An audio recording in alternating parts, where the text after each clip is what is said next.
Miditra kosa isika ao anatin'ny vaovao manasongadina ny sehatra ny fandraharana sy toe-karena. Manamafy hatrany ny sampan-draharan'ny hetra fa eny anivon'ny sampan-draharaha efa voatondro no handoavana ny hetra ny eo anivon'ny fivondroan'ny sehatra tsy miankina moa dia mitana ny heviny ihany koa amin'ny tsy fandoavana ny hetra eo anivon'ny fanjakana fa androtsaka izany ao anaty kaonty mihiboka.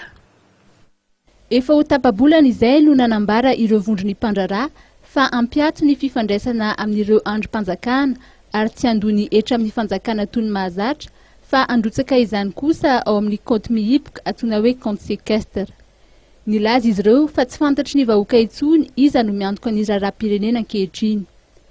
Ny sampan-draharan'ny hetra dia namoaka fanambarana nosony avy ny tale jeneraliny mampatsiahy ireo mpandoha hetra fa tokony hanao ny fanambaran-ketra sy andoha izany ao anatin'ny fe-potoana lazain'ny lalàna eny anivon'ny sampan-draharaha efa voatondro izy ireo. Tsy misy rafitra hafa afaka misolo-toerana ny fanjakana eo amin'ny fanaovana ny asany toy ny fandraisana ny hetra raha ny voalaza. Miantso ireo mpandoha hetra mba hanaja ny voalaza ao anatin'ny code général des impôts sy ireo lalàna manan-kery ny sampan-draharan'ny hetra. Misy ny sazy miatra amin'ireo izay tsy manefa ny adidiny. Ireo vondron'ny mpandraharaha kosa dia milaza fa maneho hatrany ny firaisan-kinana manoloana izany rehetra izany ary nanambara fa tsy niady amin'ny sampan-draharan'ny hetra akory ny tanjona fa hetsika izay azahoan'izy ireo maneho hevitra mba hitakina ny famerenana ny fanjakana tandalàna sy fanafainganana ny fivoahana amin'ny krizy no atao.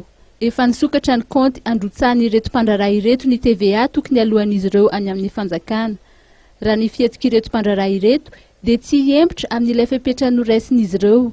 Hetsika izay natao mba hisarihana ny sain'ireo mpitondra fanjakana manoloana ny fitotongan'ny toe-karena ateraky ny krizy politika lalovan'ny firenena.